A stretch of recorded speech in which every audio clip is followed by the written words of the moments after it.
Case ನನ್ನ ಮೇಲೆ A one ಮಾಡಬೇಕಲ್ಲ ನಾನು ಚಿತಾವಣೆ ಮಾಡಿದರೆ. ಈಗಿನ ಮುಖ್ಯಮಂತ್ರಿಗೆ ಇವರು ಎಸ್ ಎಂ ಕೃಷ್ಣ ಅವರು ಮುಖ್ಯಮಂತ್ರಿ ಇದ್ದಾಗ ಅವರ ಸಚಿವ ಸಂಪುಟದಲ್ಲಿ ಮಂತ್ರಿ ಚನ್ನಪಟ್ಟಣದಲ್ಲಿ ಬೆಳಗಿನ ಜಾವ 4:15 ಒಂದು ಗೋಲಿಬಾರ್ ಆಗುತ್ತೆ. ಇಬ್ಬರು ರೈತರು ಗೋಲಿಬಾರ್ನಲ್ಲಿ ಮರಣ ಹೊಂದ್ತಾರೆ. ಆ ಬಾಡಿನ ಆಸ್ಪತ್ರೆಗೆ ತಗೊಂಡೋದಾಗ ಬಾಡಿನ ಎತ್ತಕ್ಕೆ ಬಿಡಲ್ಲ ರೈತರು. ಆ ಗೋಲಿಬಾರ್ನಲ್ಲಿ ಮರಣ ಹೊಂದಂಥವ್ರನ್ನ ಆ ಮಂತ್ರಿ ಬರಬೇಕು ಆ ಸ್ಪಾಟ್ಗೆ ಅಂತ ಹೇಳಿ ಸಾಯಂಕಾಲದವ್ರಿಗೆ ಹಠ ಹಿಡಿತಾರೆ. ಆಗಲೂ ಸಹ ನನ್ನ ಮೇಲೊಂದು ಆಪಾದನೆ ಮಾಡಿದ್ರು.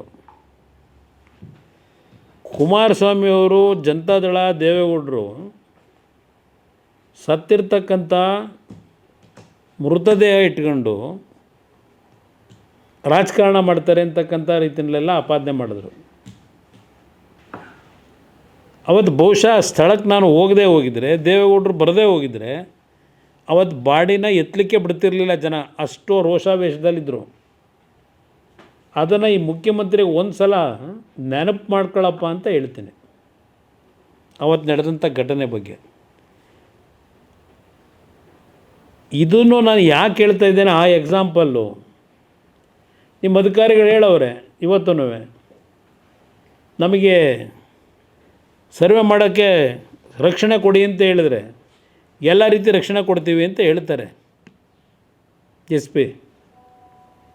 ಈಗ ಅಲ್ಲಿ ಇವ್ರು ಹೇಳ್ತಕ್ಕಂಥದ್ದು ಮಂಡಳ್ಳಿ ಗ್ರಾಮದಲ್ಲಿ 54 ಎಕರೆನೋ ಎಷ್ಟೋ ಎಕರೆ ಇದೆ, ನಾನು ಇಲ್ಲಿ ರೆಕಾರ್ಡ್ಸಲ್ಲಿ ಇಟ್ಕೊಂಡಿಲ್ಲ.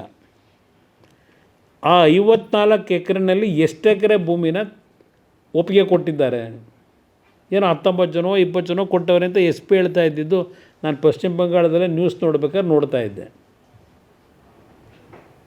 ಈ 19 ಜನೋ 20 ಜನೋ ಏನು ಕೊಡ್ತೀವಿ ಅಂತೇಳಿ ಒಪ್ಪಿಗೆ ಕೊಟ್ಟವ್ರೆ, ಯಾರ್ಯಾರ ಹೆಸರಿನಲ್ಲಿ ಎಷ್ಟೆಷ್ಟು ಗುಂಟೆ ಭೂಮಿದು ಎಕರೆ ಕೇಳ್ತಾ ಇಲ್ಲ ನಾನು, ಎಷ್ಟೆಂಟು ಗುಂಟೆ ಭೂಮಿ ಇಟ್ಕೊಂಡಿದ್ದಾರೆ ಅವರು.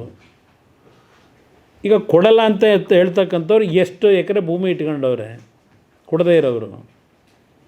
ಆ 54 ಎಕರೆ ಅಂತ ಏನು ಹೇಳ್ತಾರೆ, ಆ 54 ಎಕರೆನಲ್ಲಿ ಒಟ್ಟು ಎಷ್ಟು ಎಕರೆ ನೀವು ಇದನ್ನು ಜನಗಳ ಲೆಕ್ಕ ಹಾಕಬೇಡಿ. ಭೂಮಿ ಮಂಡಳ್ಳಿ ಅದೇ ನೆನ್ನೆ ಅದಕ್ಕೆ ಹೋದಾಗಲೇ ಆಗಿರೋದು ಗಲಾಟೆ. ಆ ಮಂಡಳ್ಳಿ ಗ್ರಾಮದಲ್ಲಿ ಇರ್ತಕ್ಕಂಥವ್ರಲ್ಲಿ ಏನೋ 20, 19, 22 ಅಂತ ಎಸ್ ಪಿ ಹೇಳ್ತಾ ಇದ್ದಿದ್ದು ಕೇಳಿಸ್ಕೊಂಡೆ ನಾನು ಟಿ ವಿನಲ್ಲಿ. ಈಗ ಅದರಲ್ಲಿ ಆ 22 ದಿನದಲ್ಲಿ ಒಟ್ಟು ಎಷ್ಟು ಎಕರೆ ಭೂಮಿ ಅಂತೇಳಿ ಇನ್ನೊಂದು ಚಾನಲ್ನಲ್ಲಿನೇ ಬರ್ತಾಯಿತ್ತು, ಒಂದು ಹೆಣ್ಮಗಳು ಹೇಳ್ತಾಯಿದ್ರು. ನಮ್ಮ ಗ್ರಾಮದಲ್ಲಿ 54 ಎಕರೆ ಹೌದು ಅಕ್ವೈರ್ ಮಾಡೋಕ್ಕೆ ಬಂದಿದ್ದಾರೆ. ಅದೆಲ್ಲ 7 ಗುಂಟೆ 10 ಗುಂಟೆ ಭೂಮಿ ಇರ್ತಕ್ಕಂಥವ್ರು 19 ಜನದ್ದು ಎಲ್ಲ ಸೇರಿದ್ರೂ 12, 13 ಎಕರೆನೋ ಆಗ್ಬೋದು, ಇಲ್ಲ 15 ಎಕರೆ ಆಗ್ಬೋದು. ಇನ್ನು ಉಳಿದಿದ್ದೆಲ್ಲ ನಮ್ಮ ಕುಟುಂಬಗಳ 5-6 ಜನ ಏನಿದ್ವಿ ನಮ್ಮ ಭೂಮಿ ಅಂತಕ್ಕಂಥದ್ದು ಹೇಳ್ತಾಯಿದ್ರು. ಅಲ್ಲಿ ಪರ್ಸೆಂಟೇಜ್ ಎಲ್ಲಿಗೆ ಹೋಗುತ್ತೆ, ಏನೋ ಹೇಳ್ತಾರಲ್ಲ ಎಲ್ಲ ಕೊಟ್ಟುಬಿಟ್ಟವ್ರೆ ಅಂತ ಹೇಳಿ. ಇದು ನಡೀತಾ ಇರ್ತಕ್ಕಂಥದ್ದು. ಇದರ ಹಠಯಾತಿಕೆ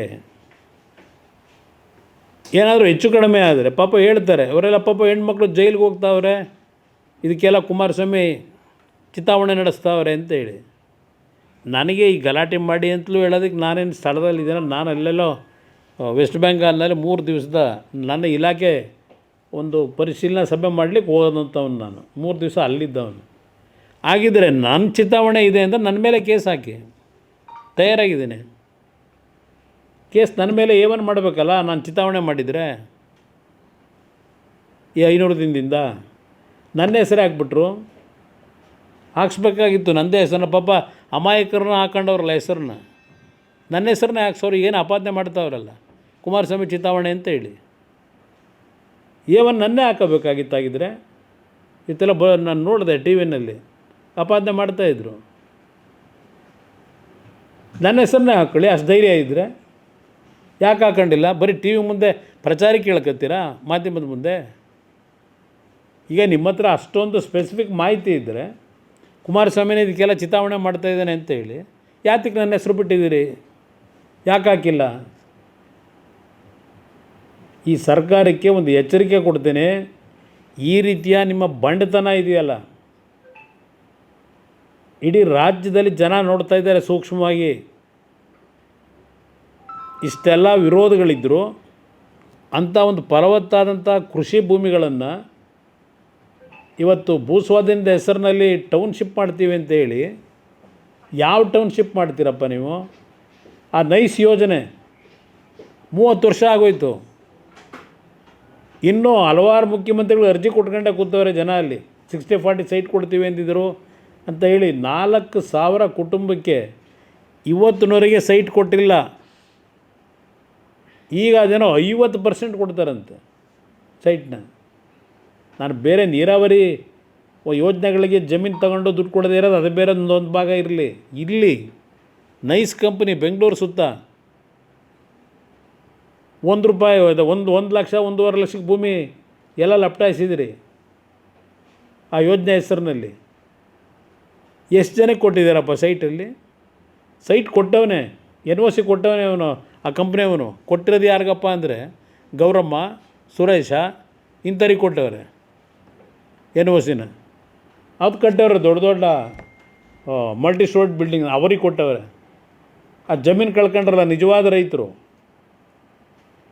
30 ವರ್ಷ ಆಯಿತು ಇನ್ನೂ ಭೂಮಿ ಕೊಡಲಿಲ್ಲ.